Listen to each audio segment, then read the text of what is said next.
رات گئے نامعلوم لوگ آئے اور میری بیوی کو ننگا کیا، میری عزت بھی لوٹ لی، گھر پر بھی حملہ کر دیا۔ خدا کے واسطے لوگوں آ جاؤ، کچھ نہیں بچنا، میں مرنا چاہتا ہوں، مجھے مار دیں۔ عزت گئی ہے، چادر چار دیواری گئی ہے، میں گولی قبول کرنا چاہتا ہوں، مرنا چاہتا ہوں، مجھے مار دو، مجھے مار دو، مجھے مار دو۔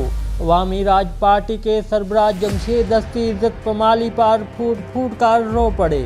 عوامی راج پارٹی کے سربراہ جمشید دستی کے گھر مبینہ طور پر نامعلوم اہلکاروں نے رات گئے چھاپہ مارا اور سیاستدان نے دعویٰ کیا ہے کہ ان کی اہلیہ کو برہنہ کیا گیا۔ اپنے ایک ویڈیو پیغام میں ان کا کہنا تھا، میں صبح کے 3:45 بجے ویڈیو بنا رہا ہوں، چیف جسٹس آف پاکستان کو بتا رہا ہوں، میں 4 قومی اسمبلی کے الیکشن جیتا ہوں۔ آج نامعلوم لوگ میرے گھر ظفر کالونی جنگ روڈ مظفر گڑھ میں داخل ہوئے۔ انہوں نے بہت بڑا ظلم کیا اور بے غیرتی کا مظاہرہ کیا ہے۔ میری بیوی کو انہوں نے ننگا کر دیا ہے، بچوں کو مارا ہے، میرا چھوٹا بچہ 10 مہینے کا ہے، وہ چیختا چلاتا رہا۔ انہوں نے 3-4 گھنٹے ہمیں یرغمال بنایا، پوری گنڈا گردی اور بدمعاشی کا مظاہرہ کیا۔ ان کا مزید کہنا تھا، موبائل لے گئے، کیمرے توڑ کر لے گئے، 30-40 گاڑیاں تھیں، چنگی چوک میں انہوں نے یرغمال بنایا۔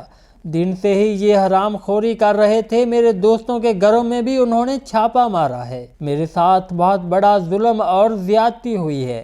میں پچھلے 9 مہینے سے ان کی گنڈا گردی کا مقابلہ کر رہا ہوں، آج بے غیرتی پر آ گئے، انتہا پر آ گئے۔ چیف جسٹس صاحب، خدا کے واسطے میں پاکستانی ہوں، اتنا بڑا ظلم میں سوچ نہیں سکتا، میرے ساتھ اتنی بڑی زیادتی ہو گئی ہے۔ میرا جرم یہ ہے، میں اس ملک اور قوم کے ساتھ کھڑا ہوں، میرا یہ گناہ ہے، میں عمران خان کا ساتھی ہوں۔ جمشید دستی نے کہا، کتنے دنوں سے ایک کیس تھا، میں نے ملتان بینچ سے حفاظتی ضمانت کروائی، پھر اس کے بعد میں نے مظفر گڑھ سے بھی آ کر عبوری ضمانت کروا لی تھی، کوئی کیس نہیں۔ آج رات انہوں نے جس بغیرتی کا مظاہرہ کیا ہے، میرا دماغ کام کرنا چھوڑ گیا ہے۔ میں اس کے ساتھ ہی اپنے قبیلے کے دوستوں سے، برادری سے جو میرے امیدوار ہیں، ان سب سے کہتا ہوں، تمام کو کہتا ہوں، کل اکٹھے ہو جاؤ، خدا کے واسطے اکٹھے ہو جاؤ، خدا کے واسطے اکٹھے ہو جاؤ۔ اتنی بغیرتی ہم اپنی عزتیں اتروا بیٹھے ہیں،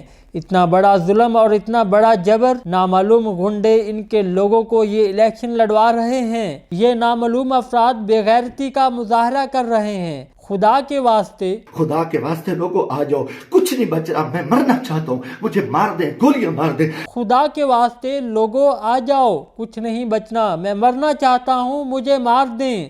عزت گئی ہے، چادر چار دیواری گئی ہے، میں گولی قبول کرنا چاہتا ہوں، مرنا چاہتا ہوں۔ ان کا مزید کہنا تھا، خدا کے واسطے چیف جسٹس پاکستان، الیکشن تو تباہ ہوا، چیف جسٹس پاکستان، الیکشن تو تباہ ہوا، گنڈا گردی کی بھی بھینٹ چڑھ چکا ہے، ہمارے سارے لوگوں کے کاغذات مسترد کیے گئے، اب ہمارے گھر عزتیں محفوظ نہیں، جو کچھ میرے گھر پر ہوا آپ تصور نہیں کر سکتے، میری عزت بھی لوٹ لی، گھر پر بھی حملہ کر دیا، انتہائی گندگی کا مظاہرہ کیا ہے۔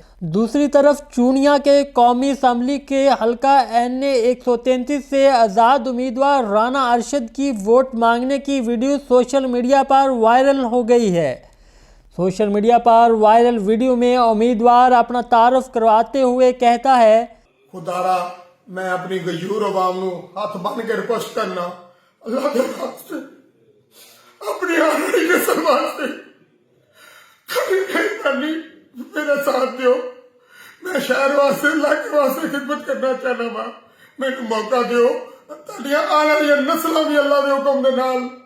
میں رانا ارشد امیدوار MNA حلقہ NA 133 سے الیکشن لڑ رہا ہوں، میں ہاتھ جوڑ کر اپنی غیور عوام سے درخواست کرتا ہوں، اللہ کے واسطے اپنی آنے والی نسل کے لیے میرا ساتھ دیں، میں اپنے حلقے کے عوام کی خدمت کرنا چاہتا ہوں، مجھے موقع دو، آپ کی آنے والی نسلیں بھی یاد رکھیں گی چونیا کا کوئی نمائندہ آیا تھا۔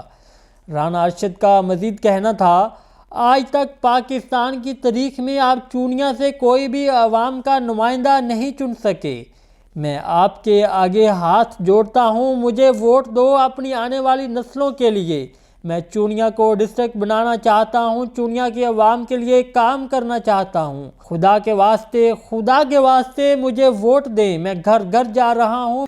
میں ہاتھ بن کے میں کر جا رہا ہوں، میرے کو گڈیاں نہیں ہیں، بساں نہیں ہیں، ویگن نہیں۔ میرے پاس گاڑیاں نہیں ہیں۔